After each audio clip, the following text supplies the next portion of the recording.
എല്ലാവർക്കും നമസ്കാരം. എല്ലാവരും സുഖമായിരിക്കുന്നു എന്ന് കരുതുന്നു. ഞങ്ങളിവിടെ തണുത്ത് വരച്ച് സുഖമായിരിക്കുന്നു. ഇന്ന് തയ്യാറാക്കുന്നത് മുട്ടക്കറിയാണ് കേട്ടോ. അതിന് വേണ്ടിയിട്ട് ഞാൻ 3 മുട്ട എടുത്ത് പുഴുങ്ങി എൻ്റെ തൊണ്ട് കളഞ്ഞെടുത്തിട്ടുണ്ട്. ഇനി നമ്മൾക്ക് ഇതിനകത്തേക്ക് വേണ്ടത് ഒരു 2 പച്ചമുളകും, പിന്നെ 2 കഷ്ണം ഇഞ്ചി, കുറച്ച് വെളുത്തുള്ളി, കുറച്ച് നാളികേരത്തിൻ്റെ പാല്, പിന്നെ എടുത്തിരിക്കുന്ന കറുകപ്പട്ട ഗ്രാമ്പൂയൊക്കെയാണ് കേട്ടോ. ഒരു ചെറിയ സവാള നീളത്തിൽ അരിഞ്ഞെടുത്തിട്ടുണ്ട്. പിന്നെ നല്ല അത്യാവശ്യം വലിയൊരു തക്കാളി എടുത്തിട്ടുണ്ട്.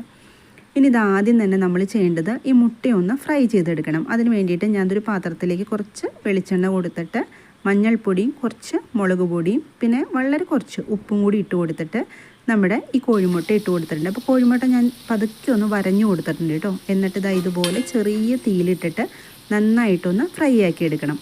അപ്പോൾ ഇത് ഫ്രൈ ആക്കി എടുക്കുമ്പോൾ പ്രത്യേകം ശ്രദ്ധിക്കണം, ചെറിയ തീയിലിടണം. കാരണം നമ്മൾ മുളക് പൊടിയൊക്കെ ചേർത്ത് കൊടുത്തിട്ടാണ് ഫ്രൈ ആക്കി എടുക്കുന്നത്. അപ്പോൾ ഈ മുളക് പൊടിയൊക്കെ ശരിക്കും ഈ മുട്ടയുടെ ഉള്ളിലേക്ക് മഞ്ഞൾപ്പൊടിയൊക്കെ ഇറങ്ങും കേട്ടോ. അപ്പോൾ മുട്ട കഴിക്കാനായിട്ട് നല്ല ടേസ്റ്റ് ആയിരിക്കും. ഈ ഒരു പാകത്തിനായിരിക്കണം എടുക്കേണ്ടത്. ഇനി നമ്മൾക്കിതാ ഒരു പാൻ വെച്ച് കൊടുത്തിട്ട് ഞാൻ വെളിച്ചെണ്ണയാണ് ചേർത്ത് കൊടുക്കുന്നത്. അപ്പോൾ മുട്ട ഫ്രൈ ചെയ്ത ആ വെളിച്ചെണ്ണ ഞാൻ എടുത്തിട്ടില്ല. കാരണം മുളക് പൊടി ചേർത്ത വെളിച്ചെണ്ണ ആയതുകൊണ്ട് ഇനിയും അത് ചേർത്ത് കഴിഞ്ഞാൽ കരിഞ്ഞു പോകും. അതുകൊണ്ട് ഞാനതൊന്ന് മാറ്റി വെച്ചിട്ടുണ്ട്. ഇതിനകത്തേക്ക് ഇനി ചേർത്ത് കൊടുത്തത് 2 കഷ്ണം കറുകപ്പട്ടയും പിന്നെ ഒരു കഷ്ണം തക്കോലം പിന്നെ 2 ഗ്രാമ്പൂ അത്രയും ചേർത്ത് കൊടുത്തിട്ട് നന്നായിട്ടൊന്ന് മൂപ്പിച്ചെടുക്കുക. അതിനുശേഷം നമ്മൾ ചതച്ച് വെച്ചിരിക്കുന്ന ഇഞ്ചിയും വെളുത്തുള്ളിയും ഉണ്ടല്ലോ അതിനകത്തേക്ക് ചേർത്ത് കൊടുക്കുക. അപ്പോൾ ചതച്ചെടുക്കണമെന്നില്ല, ഇനിയിപ്പോൾ ഇതൊരു പേസ്റ്റ് രൂപത്തിലെടുക്കണമെങ്കിൽ അങ്ങനെയാവാം. പക്ഷെ നന്നായിട്ട് ഫ്രൈ ആക്കി എടുക്കണം കേട്ടോ, എങ്കിലാണ് നമ്മുടെ മുട്ടക്കറിക്ക് നല്ല ടേസ്റ്റ് കിട്ടുള്ളൂ. അതിനുശേഷം അതിനകത്തേക്ക് ചേർത്ത് കൊടുത്തത് സവാളയാണ്. അപ്പോൾ ഞാൻ എടുത്തിരിക്കുന്നത് ഒരു വലിയ സവാളയാണ്, കനം കുറഞ്ഞ നീളത്തിൽ അരിഞ്ഞെടുത്തിട്ടുണ്ട്. അപ്പോൾ എത്ര ഗ്രേവി വേണമെന്നൊക്കെ വെച്ചാൽ അതനുസരിച്ച് സവാള എടുത്തോളൂ കേട്ടോ. ഇപ്പോൾ ഒന്ന് വഴറ്റി കൊടുക്കുന്നുണ്ട്. ഇനി നമ്മൾ സാധാരണ മുട്ടക്കറി തയ്യാറാക്കുന്നത് പോലെ ഈ സവാളയൊന്നും ഒരുപാടൊന്നും ഫ്രൈ ആക്കി എടുക്കേണ്ട ആവശ്യമില്ല. ഒരു 1-2 മിനിറ്റ് മാത്രം ഒന്ന് വഴറ്റി കൊടുത്താൽ മതി. ഞാൻ കുറച്ച് ഉപ്പും കൂടെ ചേർത്ത് കൊടുത്തിട്ടുണ്ട്. അപ്പോൾ പെട്ടെന്നൊന്ന് വഴണ്ടി കിട്ടൂല. അതിന് വേണ്ടിയിട്ട് നമുക്ക് വളരെ എളുപ്പത്തിൽ തയ്യാറാക്കാൻ പറ്റുന്ന നല്ല അടിപൊളിയൊരു മുട്ടക്കറിയാണ് കേട്ടോ. ഞാനൊരു പച്ചമുളക് അതിനകത്തേക്ക് ചേർത്ത് കൊടുത്തിട്ടുണ്ട്. എന്നിട്ട് ഒന്നും കൂടി ഒന്ന് വഴറ്റി കൊടുക്കുക. ഇനി നമ്മൾ ഇതിനകത്തേക്ക് ചേർത്ത് കൊടുക്കേണ്ടത് തക്കാളിയാണ്. അപ്പോൾ ഒരു അത്യാവശ്യം വലിയൊരു തക്കാളി എടുത്തിട്ടുണ്ട്, നല്ല പഴുത്ത തക്കാളിയാണ്. ഇതുപോലെ കട്ട് ചെയ്തിടുകയാണെങ്കിൽ പെട്ടെന്ന് വഴണ്ടി കിട്ടും കേട്ടോ ഈ സവാളയുടെ അകത്തേക്ക്. അപ്പോൾ ഇനി ഇങ്ങനെയൊന്ന് പരീക്ഷിച്ച് നോക്കിക്കോളൂ. അപ്പോൾ വീഡിയോ കണ്ടുകൊണ്ടിരിക്കുമ്പോൾ ഇഷ്ടമായാൽ സബ്സ്ക്രൈബ് ചെയ്യാതെ കാണുന്നവരൊക്കെ ഉണ്ടെങ്കിൽ ഒന്ന് സബ്സ്ക്രൈബ് ചെയ്ത് സപ്പോർട്ട് ചെയ്തേക്കണേ. അതുപോലെ തന്നെ ലൈക്ക് ചെയ്യാനും കമൻറ്റ് ചെയ്യാനും ഒന്നും ആരും മറന്നു പോകരുത്. എന്നിട്ട് ഒന്നും കൂടി ഒന്ന് നന്നായിട്ട് വഴറ്റി കൊടുക്കുക. ഒരുപാട് സമയമൊന്നും വേണ്ട കേട്ടോ. ഇനി നമ്മൾ വെളിച്ചെണ്ണയൊന്നും ഇതിനകത്ത് ചേർത്ത് കൊടുക്കുന്നില്ല. നല്ല ഹെൽത്തി ആയിട്ടുള്ള ഒരു മുട്ടക്കറിയാണ് കേട്ടോ ഇത്. കുറച്ച് കറിവേപ്പില ഇട്ട് കൊടുക്കുക. ഞാൻ കുറച്ച് കറിവേപ്പില ഇട്ട് കൊടുത്തിട്ടുണ്ട്. എന്നിട്ട് നമ്മൾ ഇതൊന്ന് അടച്ചു വെച്ചിട്ട് കുക്ക് ചെയ്താൽ മതി. കണ്ടില്ലേ, വളരെ പെട്ടെന്ന് നമുക്കിത് കുക്കായി കിട്ടും. ഫ്രൈ ചെയ്തെടുക്കണേന് വേറൊരു ടേസ്റ്റും ഇതുപോലെ ആവിയിൽ വേവണേന് വേറൊരു ടേസ്റ്റുമാണ് കേട്ടോ മുട്ടക്കറിക്ക് വരിക. അപ്പോൾ ഞാൻ ഇടയ്ക്ക് ഒന്ന് തുറന്ന് നോക്കി, കാരണം നമ്മൾ വെളിച്ചെണ്ണയൊന്നും അധികം കൊടുത്തിട്ടില്ലല്ലോ. അപ്പോൾ ഞാൻ ഒന്ന് ഇളക്കി കൊടുത്തിട്ട് ഒന്നുകൂടി അടച്ചു വെച്ച് കൊടുത്തിട്ടുണ്ട്. ഒരു 2 മിനിറ്റ് കഴിഞ്ഞു. അപ്പോൾ ഞാനതൊന്ന് തുറന്ന് നോക്കി കേട്ടോ. കറക്റ്റ് ഇത്രയും പാകമായാൽ മതി. ഒരുപാട് വെന്തങ്ങനെ കുഴഞ്ഞു പോകേണ്ട ആവശ്യമൊന്നുമില്ല. ഇത്രയും പാകം മതി. ഇനി നമ്മൾ എന്ത് ചെയ്യണമെന്ന് വെച്ചാൽ ഇതിനകത്തുനിന്ന് കുറച്ചെടുത്തൊന്ന് മാറ്റണം. അപ്പോൾ ഇതിൻ്റെ ഒരു 3/4 എടുത്ത് മാറ്റണം കേട്ടോ. വളരെ കുറച്ച് നമ്മൾ പാത്രത്തിനകത്ത് വെച്ചാൽ മതി. ബാക്കിയെല്ലാം മിക്സിയുടെ ജാറിനകത്തേക്ക് ഞാൻ ഇട്ട് കൊടുത്തിട്ടുണ്ട്. എന്നിട്ട് നമ്മൾ ഇത് നന്നായിട്ടൊന്ന് അരച്ചെടുക്കണം.